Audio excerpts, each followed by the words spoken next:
The evil spirit credited with the most harm, death, and destruction the entire earth, all of history has ever seen, has just now and is being invited into the most powerful providence the earth has ever known ever since the 1st century. It's time to get your house in order. In this video, we'll get into everything that's happening in Washington, D.C. right now, how it affects the entire earth, and how it directly is connected right back to one that many people call the beast.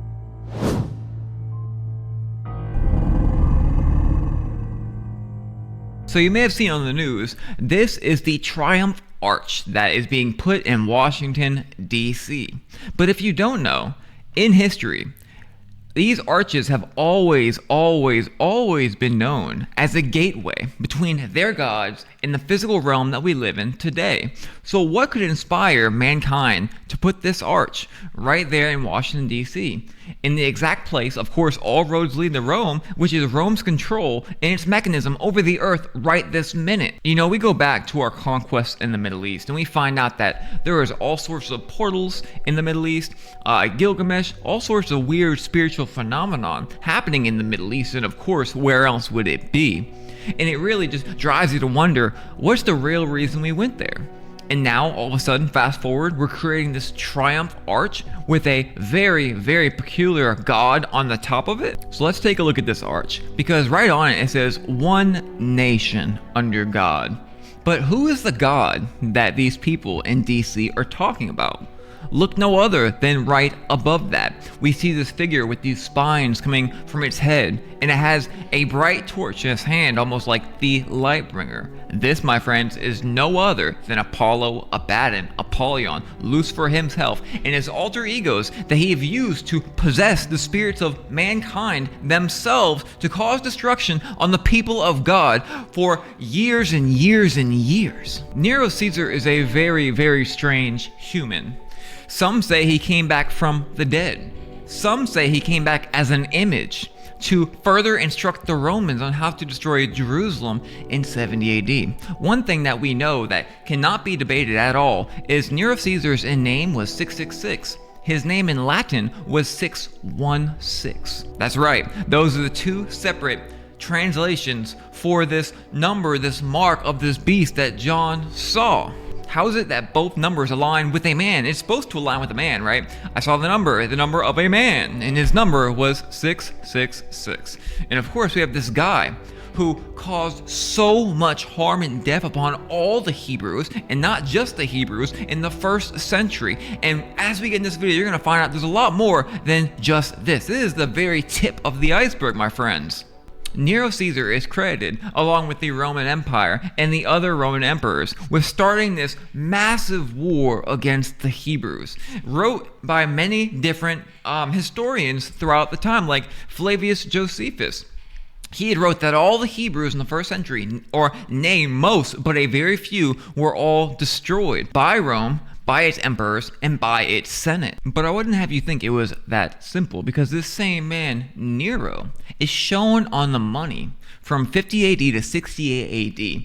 And through these years and these decades, you can see something very curious happen on the head of Nero. That's right, you're seeing none other than him grow spines, just like the Statue of Liberty. It's not about liberty at all. We'll get to that at the very end in the Black Brotherhood and the Moonchild, because it all fits in together.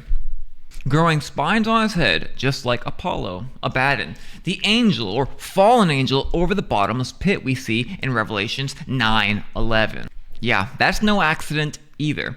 This whole entire earth is orchestrated with days, times, dates.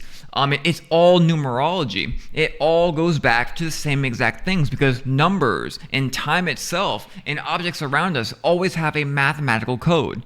Numbers were not invented, they were discovered, and they go back to everything, because everything is but frequency and energy, and you know that if you watch this channel. So we'll come right back to this statue, this image that he had built of himself. So something very strange about Nero is he passed away by a fatal wound to the head. Yes, he passed away by a self-inflicted sword wound to his own head. And from that happening, many things came after that. But we'll get to those myths later. I know your brain is thinking many things. How is it possible there's this guy that we have heard nothing, almost nothing about? That's just the tip of the iceberg still, because this video is to show you what this arch really is. But Nero also is credited and famous for desecrating the temple of God. He sacrificed swine in God's temple. He also claimed to be God. In the first century, you had to worship the Roman emperors as divinity. If not, you would be put to death. You'd be put in the bronze bull, lit on fire, and they would all worship around there while you were perishing. This is something that all the Hebrews in that time and all the Christians in that time, the little Christos, this is something that they were all there to witness. Jesus' faithful martyr Antipas was one of those people who were unalive because he would not worship Rome's divinity, and just like that, he was also spreading the gospel, something that they could not stand and they despised.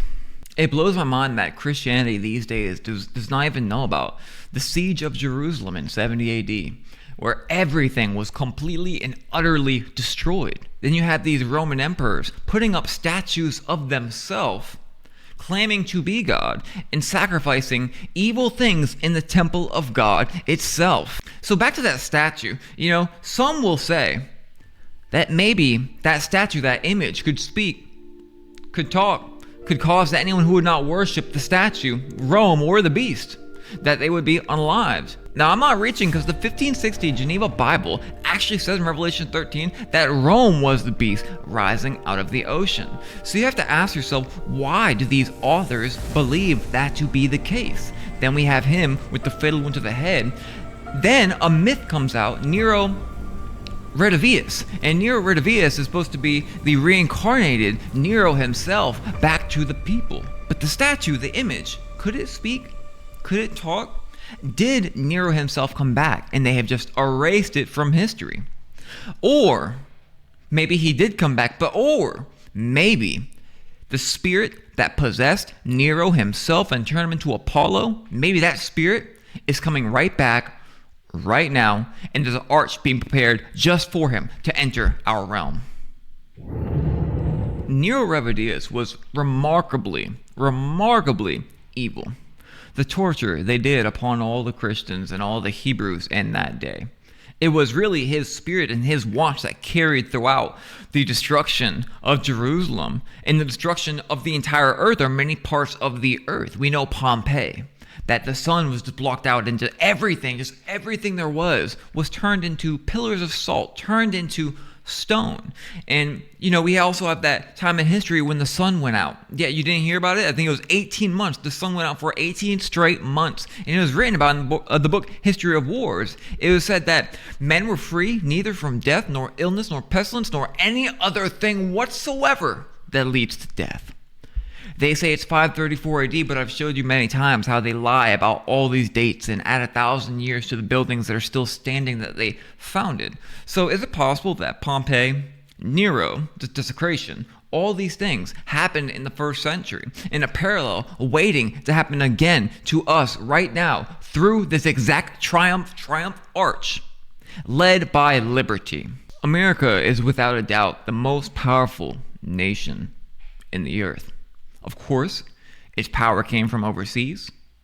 The U.S. is owned and operated through the District of D.C., which you can see by the obelisk in D.C., going back to London, going back to the Crown, also going back to ancient Egypt and to Rome. They all love those obelisks, and as I've told you before, it goes back to Osiris and the ritual of his body going down the river, that they are constantly, every single 4 years, trying to summon the spirit of Osiris, Apollyon, Abaddon, into a sitting president.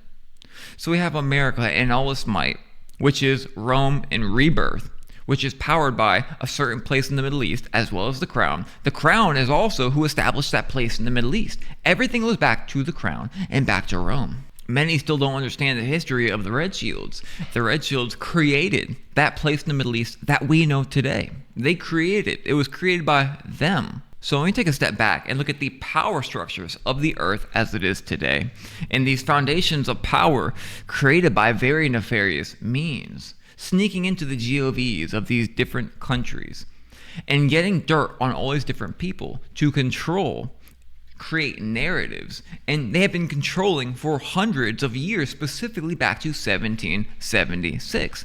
And then we understand that it was a banking family which created that place, which created the power through its nefarious means. And we see that most of the people who are up there are scared to say a word about it. We also see that these people pay homage to this one exact singular place.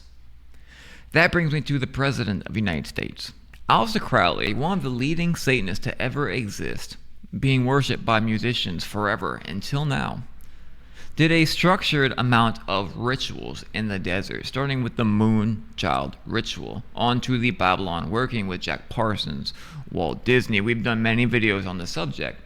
But if you remember, there was said to be this moonchild, this man that would come. This ritual was done in the 40s, and then someone was born under that blood moon. And it was said that this man was going to lead by way of liberty. But what is liberty? The liberty of the United States, the Statue of Liberty. What is liberty? Perhaps it's do as thou wilt. Do as thou wilt was always a way to bring liberty through method of sin, to tell people to do as they wish. Of course, goes back to the Satanists, and of course goes back to the Garden of Eden. But then we had this moonchild, this guy, this power on the world, and he would lead by means of liberty. And his job, what was his job? His job was to destroy the Black Brotherhood. Who's the Black Brotherhood? You should know everything from them is an inversion. It is Christianity. The moonchild's job was to lead by liberty to destroy the Black Brotherhood.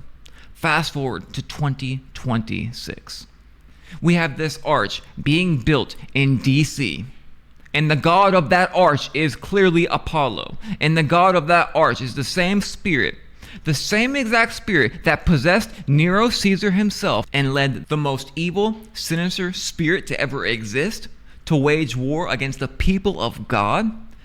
Even worse, to wage war against God himself, destroying, desecrating, making a mockery of his holy temple, something that nothing could ever mirror, the worst time to ever exist in history, where people were free neither from pestilence nor death or anything leading to death, where all of the Hebrews, nay but a few, were all slayed by this one exact spirit that came upon the earth that possessed the leading Roman.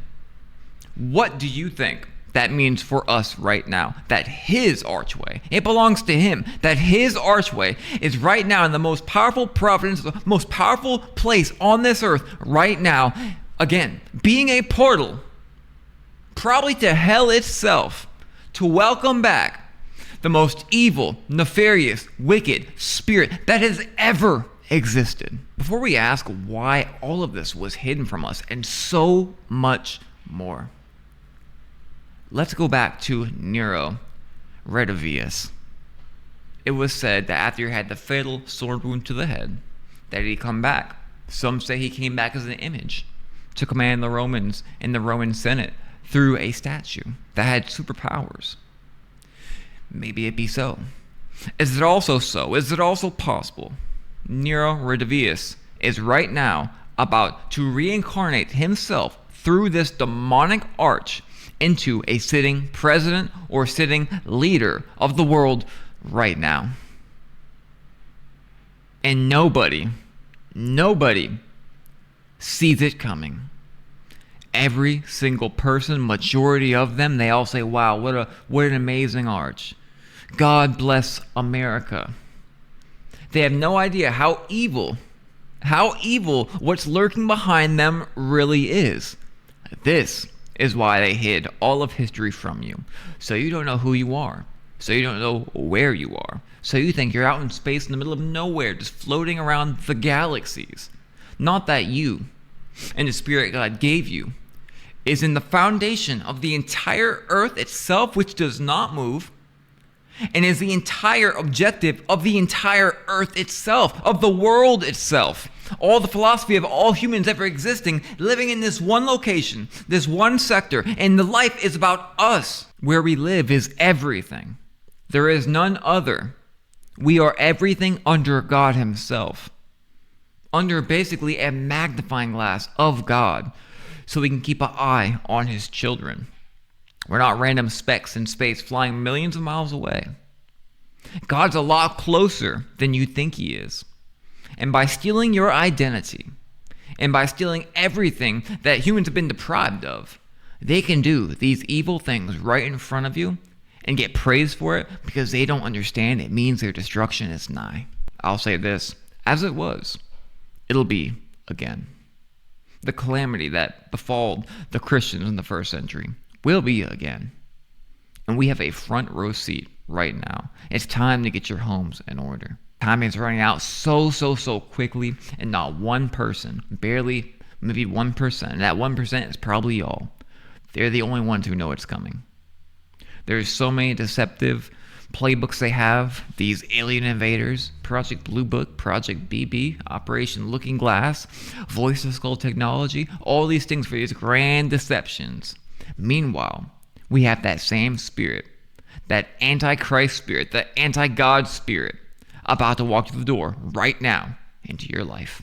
And this was Conspiracy and the Cross. Not to be confused with Completely Unrelated, our news show. I'll be doing many more of these videos in the future, so let me know in the comments how you like it, and also let me know, were you aware, have you ever been taught about Nero Caesar? How coincidental is it that his numbers were 666 and 616? One thing is sure, those who don't learn from history are bound to repeat it.